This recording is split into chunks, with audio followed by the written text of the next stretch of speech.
would give her a wide berth, not bothering to search for a reserve of strength underneath. She had one. That was why she was there, trying to again channel the strength that she had once had. He seemed to be waiting for an answer, though, so she shuffled through the last few minutes in her mind and came across the question he had asked. Yes, I'm fine. She needed something to do with her hands. She picked up her abandoned cola, sucked hard on the straw. The wetness eased the discomfort in her mouth, which was suddenly dry as the desert dust outside. Maddie dared another glance. His eyes were fixed on her mouth, his expression entranced, and he watched her watching him.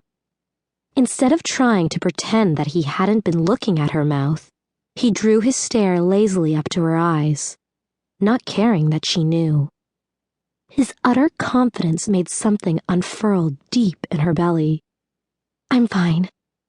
Maddie repeated the words to break the silence that was growing uncomfortable. Uncomfortable for her, at least. You startled me.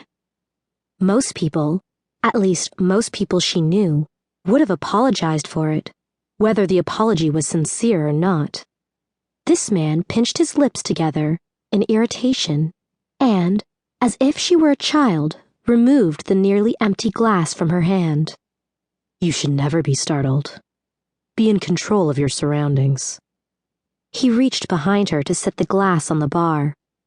The ice rattled against the glass walls.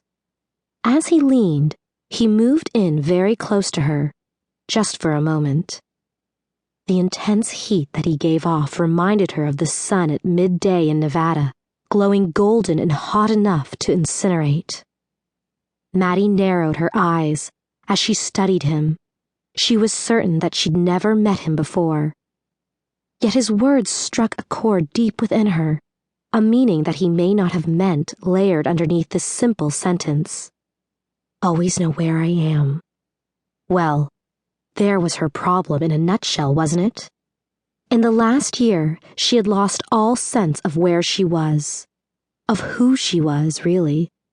It was almost enough to bring her to tears in front of him. She bit her tongue until she tasted blood, not willing to tear up in front of this man. He couldn't have known how lost she'd been feeling. He didn't know anything about her. Really, she should have been irritated with him for scolding her like he had. She was a grown woman after all, no matter how much she may have felt like a lost child in recent memory.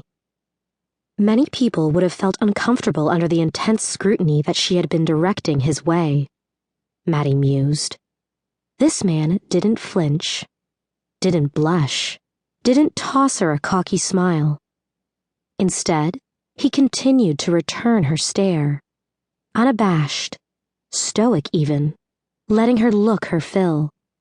He didn't touch her either, but after he set the glass down, she felt as if his hands had been all over her. Let me get you something else to drink. She thought he gave a flash of a smile then, just the smallest upturn of his lips. But the expression was gone before she could be certain. He waved the bartender over. Maddie wasn't listening and didn't hear what they said. She was busy focusing intently on not making a fool of herself. That, and wondering why on earth this creature was there, talking to her. What could have drawn his interest to her? There. The man eased himself up onto the stool beside her and turned to face her. Their knees bumped together, and Maddie got the impression that he had done it on purpose. I'm Alex Fraser. Now, why are you so nervous?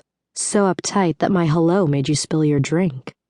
He steepled his fingers, rested his chin on them, and looked right into her eyes, as if he cared intensely about her answer. Rather than luxuriating in the attention, Maddie felt like a bug pinned on the wall. She couldn't tell him why. It was stupid. No, it wasn't stupid, but it would seem stupid to someone who didn't know her, who didn't know what she'd been through or what had brought her there. The man frowned when Maddie didn't reply, and she felt again